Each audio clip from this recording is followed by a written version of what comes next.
నమస్తే. Welcome to Suman TV. This is Sujitha.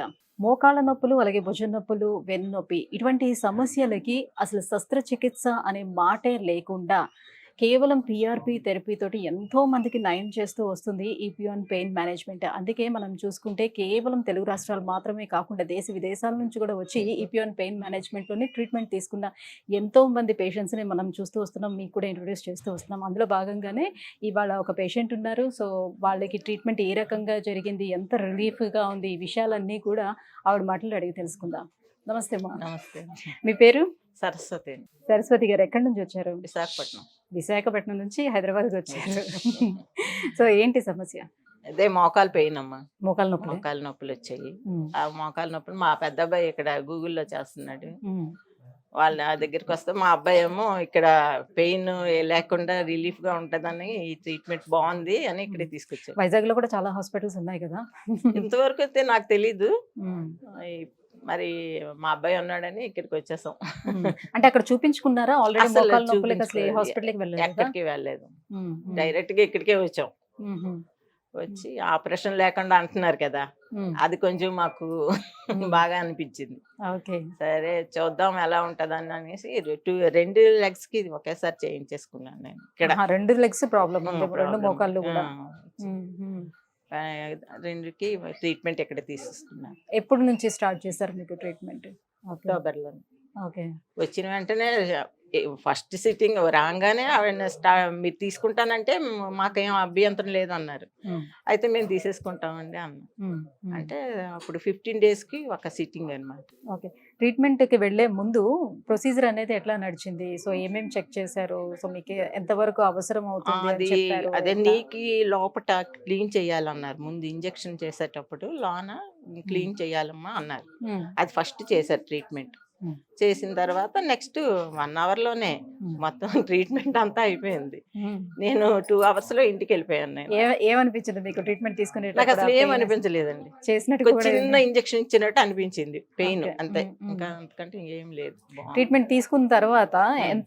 ఎంతసేపు మిమ్మల్ని హాస్పిటల్‌లో ఉంచారు? Only 1 hour. అదే. హుహు. ఇంటికెళ్ళిపోయాను 1 అవర్‌లోనే. బానే నడుచుకుంటూ బానే వెళ్ళిపోయారు. నడుచుకొని వెళ్ళిపోయాను.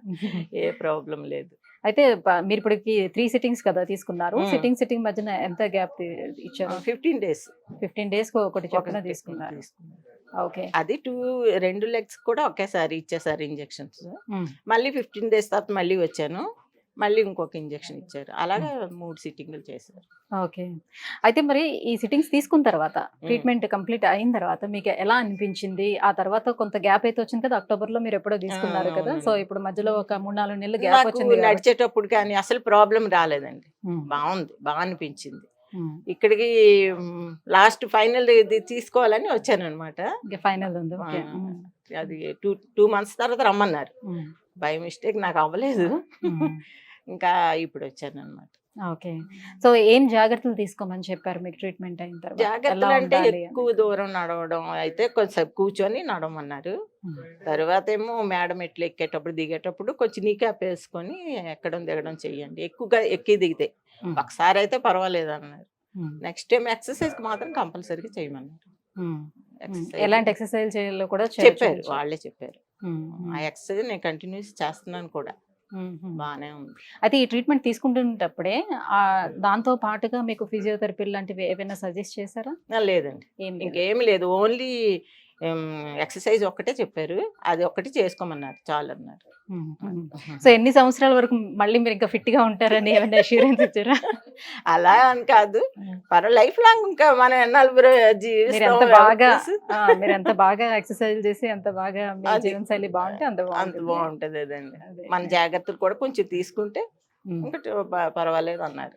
ఓకే. హ్మ్. సో, ఇప్పుడు చూస్తున్నటువంటి వ్యూవర్స్‌కి మీరు సజెస్ట్ చేస్తారు? ఈపీఎన్ పెయిన్ మేనేజ్‌మెంట్ సజెస్ట్ చేస్తారా? మీరు ఆల్రెడీ ట్రీట్మెంట్ తీసుకున్నారు గాబట్టి. ఎవరికైనా సజెస్ట్ చేస్తారంటే ఏం చెప్తారు? మంచిదే వచ్చి చూడమని చెప్తానండి. అదే. వచ్చి చేయించుకోమని చెప్తాను.